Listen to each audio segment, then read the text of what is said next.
ಎಸ್ಐಆರ್ಗೆ ಕಾಂಗ್ರೆಸ್ ಸರ್ಕಾರ ಇಲ್ಲಿ ಅಡ್ಡಿಪಡಿಸ್ತಾ ಇದೆ ಅಂತ ಹೇಳಿದ್ದಾರೆ.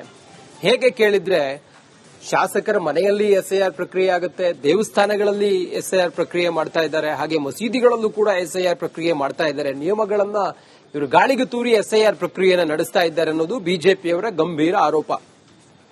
ಅರವಿಂದ್ ಬೆಲ್ಲದವರು ಈ ಕುರಿತು ಮಾತಾಡಿದ್ದಾರೆ. ಏನ್ ಹೇಳಿದ್ದಾರೆ ಅನ್ನೋದನ್ನು ನೋಡಬನ್ನಿ.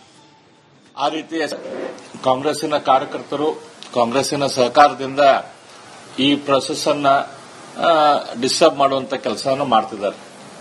ಯಾವ ರೀತಿ ಎಸ್ಐಆರ್ ಪ್ರಕ್ರಿಯೆ ಆಗಬಾರದು ಆ ರೀತಿ ಎಸ್ಐಆರ್ ಪ್ರಕ್ರಿಯೆಯನ್ನ ಮಸೀದಿಯಲ್ಲಿ ಕುತ್ಕೊಂಡು ಅಥವಾ ಯಾರ್ದೊಂದು ಎಂಎಲ್ಎ ಆಫೀಸಲ್ಲಿ ಕುತ್ಕೊಂಡು, ಚರ್ಚ್ನಲ್ಲಿ ಕುತ್ಕೊಂಡು, ಆಮೇಲೆ ಎಂಎಲ್ಎಗಳ ಫೋಟೋ ಹಾಕಿದಂತ ಗಿಫ್ಟ್ಗಳನ್ನ ಜನರಿಗೆ ಕೊಡುವುದರ ಮೂಲಕ ಈ ರೀತಿ ಎಸ್ಐಆರ್ ಪ್ರಕ್ರಿಯೆಗೆ ಅಡಚಣೆ ಉಂಟು ಮಾಡುವಂತ ಕೆಲಸ ಮಾಡ್ತಿದ್ದಾರೆ.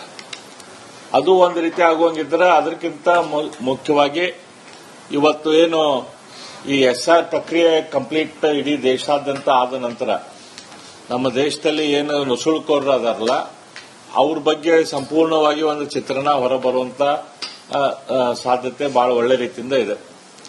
ಅದಕ್ಕೆ ಅಡಗಾಲ ಹಾಕುವ ರೀತಿಯಲ್ಲಿ ನಮ್ಮ ದೇಶದಲ್ಲಿ ಅದಾರೋ ಇಲ್ಲೋ, ನಮ್ಮ ದೇಶದ ಪ್ರಜೆಗಳು ಹೌದೋ ಅಲ್ಲೋ ಅನ್ನುವಂಥದ್ದು ಅದನ್ನ ಡಿಸಿಷನ್ ಮಾಡೋದು ಅದು ಸಂವಿಧಾನದ ಆರ್ಟಿಕಲ್ 14 ಪ್ರಕಾರ ಆಗಬೇಕಾಗ್ತದೆ. ಇದರ ಸಂಪೂರ್ಣ ಹಾಕಿರೋದು ಕೇಂದ್ರ ಸರ್ಕಾರಕ್ಕೆ, ಯಾರು ನಮ್ಮ ದೇಶದ ಪ್ರಜೆಗಳು ಅಂತೇಳಿ ನಿರ್ಧಾರ ಮಾಡಲಿಕ್ಕೆ.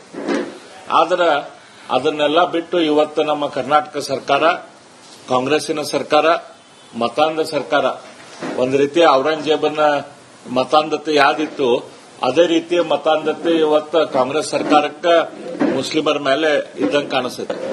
ಕಾಂಗ್ರೆಸ್ಸಿನ ಕಾರ್ಯಕರ್ತರು ಕಾಂಗ್ರೆಸ್ಸಿನ ಸಹಕಾರದಿಂದ ಈ ಪ್ರೊಸೆಸ್ ಅನ್ನ ಡಿಸ್ಟರ್ಬ್ ಮಾಡುವಂತ ಕೆಲಸವನ್ನು ಮಾಡ್ತಿದ್ದಾರೆ. ಯಾವ ರೀತಿ ಎಸ್ಐಆರ್